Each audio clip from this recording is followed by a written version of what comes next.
જોઈ રહ્યા છો લોકમૈત્રી ન્યૂઝ. હું છું એન્કર અર્પિતા પટેલ. હવે જોઈએ અગત્યના સમાચાર. દિવ્યાંગ યુવતી પર દુષ્કર્મ કરનાર બંને આરોપી ઝડપાયા. નડિયાદની સીમમાંથી પોલીસે ઉઠાવી લીધા. યુવતીના ઘરમાં ઘૂસી કૃત્ય આચર્યું હતું. જંબુસર તાલુકામાં એક ગામમાં 20 વર્ષીય દિવ્યાંગ યુવતી સાથે ગામના જ 2 શખ્સોએ સામૂહિક દુષ્કર્મ આચર્યું હતું. જે કેસમાં પોલીસે તાત્કાલિક એક્શન લઈને ગણતરીની કલાકોમાં જ આરોપીઓને ઝડપી પાડ્યા છે. રાત્રે યુવતી પોતાના ઘરમાં સૂતી હતી ત્યારે ગામના જ 2 શખ્સોએ પૂર્વાયોજિત કાવતરું રચ્યું હતું. બંને આરોપીઓએ યુવતીના ઘરમાં પ્રવેશ કરી તેનું મોં દબાવી દુષ્કર્મ આચર્યું હતું.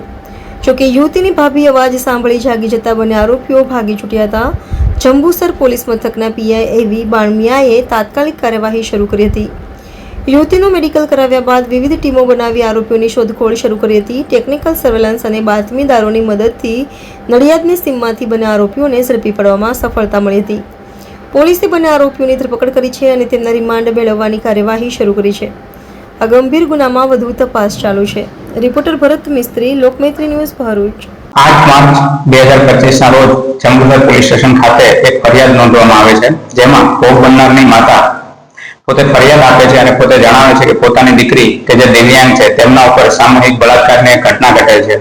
જે અનુસંધાને તેમની માતા એવું જણાવે છે કે 2 આરોપીઓ જેમનું નામ છે અશ્વિન રાઠોડ તેમજ વિજય રાઠોડ કે જે પૂર્વ આયોજિત કાવતરા દ્વારા રાત્રિના 2 વાગ્યા દરમિયાન પોતાના ઘરમાં ઘૂસી જાય છે અને દીકરી સાથે સામૂહિક બળાત્કારની ઘટના ઘટે છે તેવી ફરિયાદ પોલીસ સ્ટેશનમાં આવીને જાહેર કરે છે અને તે અનુસંધાને જંબુસર પીઆઈ દ્વારા તાત્કાલિક એફઆઈઆર દાખલ કરવામાં આવે છે અને આ ઘટનાની ગંભીરતા તેમજ વર્તમાન પરિસ્થિતિ જોઈ અને રેન્જ આઈજી શ્રી સાહેબ સંદીપસિંહ સાહેબ તેમજ ભરૂચ એસપી શ્રી મયુર ચાવડા સાહેબ દ્વારા સૂચના આપવામાં આવે છે કે આ આરોપીઓને તાત્કાલિક પકડી પાડવામાં આવે.